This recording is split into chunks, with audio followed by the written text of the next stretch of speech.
Friends, welcome to my dean channel. நம்ம சேனலை subscriber பண்ணாதவங்க பண்ணிக்கோங்க. கூடவே பக்கத்தில் இருக்கிற பெல் ஐக்கானையும் கிளிக் பண்ணினீங்கன்னா நம்மளோட எல்லா அப்டேட்ஸும் உங்களுக்கு உடனுக்குடன் வரும். ஸோ வாங்க வீடியோக்குள்ள போகலாம்.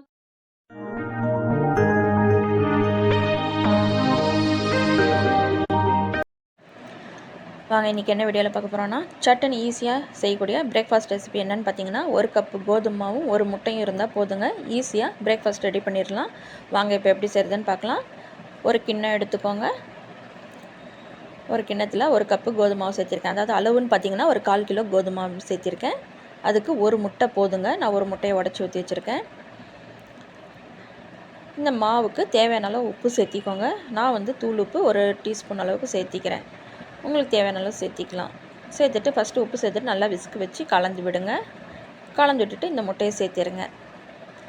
முட்டை எதுக்காக சேர்த்துறோன்னா, நல்லா நம்மளுக்கு தோசை வந்து உருண்டு போகாமல் இருக்கும். இப்போ தேவையான அளவு தண்ணி சேர்த்துட்டு நல்லா விஸ்க் வச்சு கரைச்சி விடுங்க.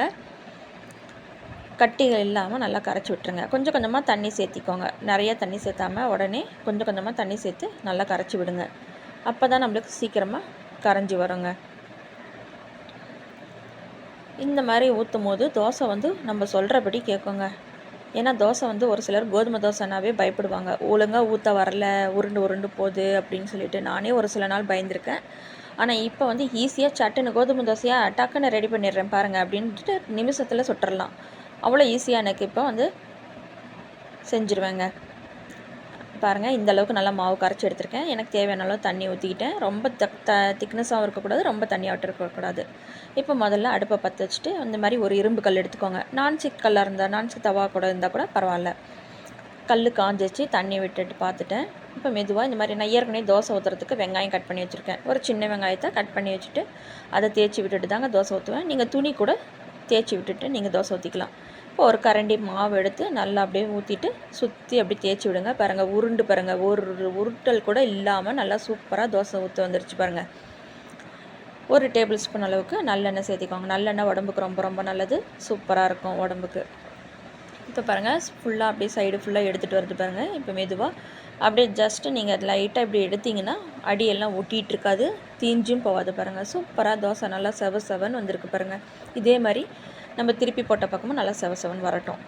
பாருங்கள், நல்லா வெந்துருச்சு, நல்லா சூப்பராக மொறுன்னு தோசை வந்திருக்கு. இப்போ இதை ஒரு பிளேட்டில் சர்வ் பண்ணிவிட்டு மறுபடியும் உங்களுக்கு தோசை ஊற்றி காட்டுறேன்.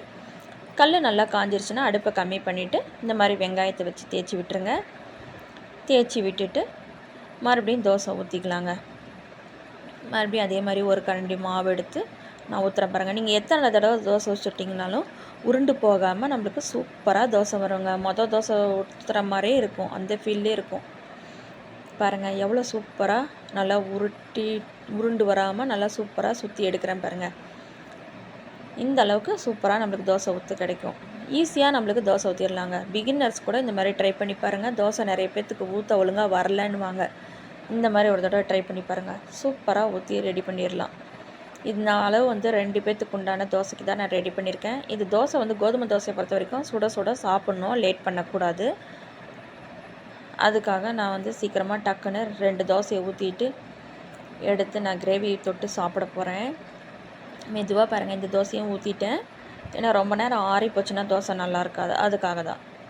இப்போ மெதுவாக திருப்பி எடுத்துருங்க.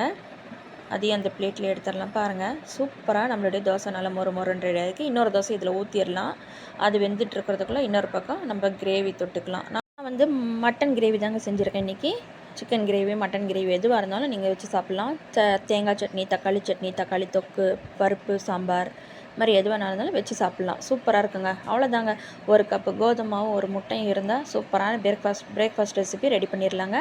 இதே மாதிரி நீங்களும் செஞ்சு ட்ரை பண்ணி பாருங்கள். இந்த வீடியோ உங்களுக்கு பிடிச்சிருந்தா லைக் பண்ணுங்கள், ஷேர் பண்ணுங்கள், கமெண்ட் பண்ணுங்கள். மறக்காமல் அப்படின்னு சேனலை சப்ஸ்கிரைப் பண்ணுங்கள். தேங்க்யூ.